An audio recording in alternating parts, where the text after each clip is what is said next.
A reading from 1 Chronicles chapter 22. So David said, "This is where the temple of the Lord God will be. Here is the altar where the people of Israel are to offer burnt offerings." King David gave orders for all the foreigners living in the land of Israel to assemble, and he put them to work.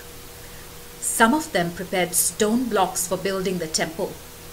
He supplied a large amount of iron for making nails and clamps for the wooden gates, and so much bronze that no one could weigh it.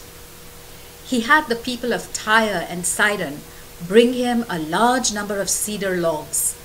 David thought, "The temple that my son Solomon is to build must be splendid and world famous. But he is young and inexperienced, so I must make preparations for it." So David got large amounts of the materials ready before he died. He sent for his son Solomon and commanded him to build a temple for the Lord, the God of Israel. David said to him, "Son, I wanted to build a temple to honor the Lord my God. But the Lord told me that I had killed too many people and fought too many wars. And so, because of all the bloodshed I have caused, he would not let me build a temple for him. He did, however, make me a promise. He said, 'You will have a son who will rule in peace, because I will give him peace from all his enemies. His name will be Solomon, because during his reign I will give Israel peace and security. He will build a temple for me. He will be my son, and I will be his father. His dynasty will rule Israel forever.'" David continued, "Now, son, may the Lord your God be with you, and may he keep his promise to make you successful in building a temple for him. And may the Lord your God give you insight and wisdom so that you may govern Israel according to his law. If you obey all the laws which the Lord gave to Moses for Israel, you will be successful. Be determined and confident, and don't let anything make you afraid. As for the temple, by my efforts I have accumulated almost 4,000 tons of gold and nearly 40,000 tons of silver to be used in building it. Besides that, there is an unlimited supply of bronze and iron. I also have wood and stone ready, but you must get more. You have many workers. There are stone cutters to work in the quarries, and there are masons and carpenters, as well as a large number of skilled workers of every sort who can work with gold, silver, bronze, and iron.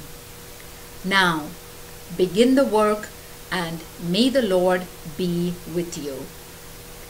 David commanded all the leaders of Israel to help Solomon.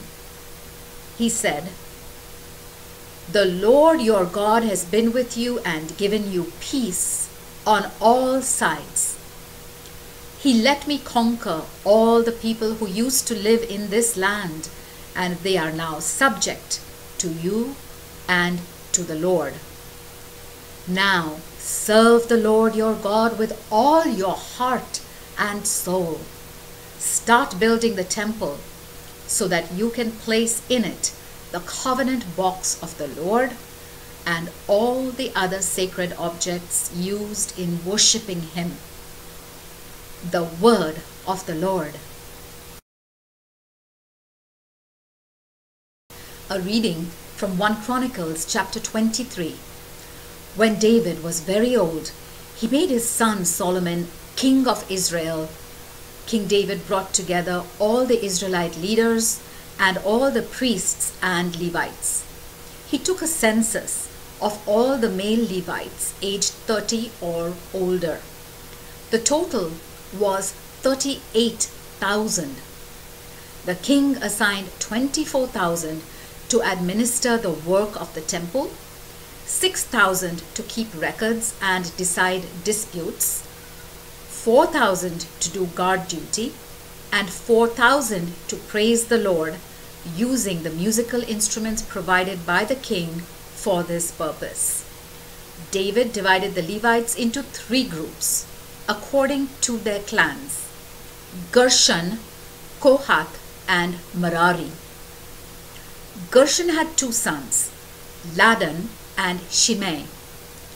Ladan had 3 sons, Jehiel, Zetham, and Joel, who were the heads of the clans descended from Ladan. Shimei had 3 sons, Shelomoth, Haziel, and Haran. Shimei had 4 sons, Jahath, Zina, Jeush, and Beriah, in order of age. Jeush and Beriah did not have many descendants, so they were counted as one clan. Kohath had 4 sons, Amram, Izhar, Hebron, and Uzziel. His oldest son, Amram, was the father of Aaron and Moses. Aaron and his descendants were set apart to be in charge of the sacred objects forever, to burn incense in the worship of the Lord, to serve him, and to bless the people in his name. But the sons of Moses, the man of God, were included among the Levites. Moses had 2 sons, Gershom and Eliezer. The leader among Gershom's sons was Shebuel.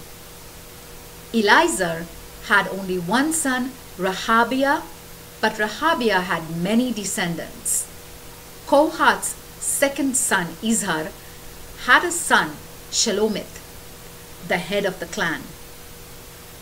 Kohath's 3rd son, Hebron, had 4 sons, Jeriah, Amariah, Jahaziel, and Jekameam. Kohath's 4th son, Uzziel, had 2 sons, Micah and Ishiah. Merari had 2 sons, Mahli and Mushi. Mahli also had 2 sons, Eleazar and Kish. But Eleazar died without having any sons, only daughters. His daughters married their cousins, the sons of Kish. Merari's 2nd son, Mushi, had 3 sons, Mahli, Eder, and Jeremoth. These were the descendants of Levi by clans and families, every one of them registered by name. Each of his descendants, 20 years of age or older, had a share in the work of the Lord's temple. David said, "The Lord God of Israel has given peace to his people, and he himself will live in Jerusalem forever." So there is no longer any need for the Levites to carry the tent of the Lord's presence and all the equipment used in worship. On the basis of David's final instructions, all Levites were registered for service when they reached the age of 20 and were assigned the following duties to help the priests descended from Aaron with the temple worship: to take care of its courtyards and its rooms, and to keep undefiled everything that is sacred, to be responsible for the bread offered to God, the flour used in offerings, the wafers made without yeast, the baked offerings, and the flour mixed with olive oil, to weigh and measure the temple offerings, and to praise and glorify the Lord every morning and every evening, and whenever offerings to the Lord are burned on the Sabbath, the new moon festival, and other festivals. Rules were made specifying the number of Levites assigned to do this work each time. the Levites were assigned the duty of worshiping the Lord for all time.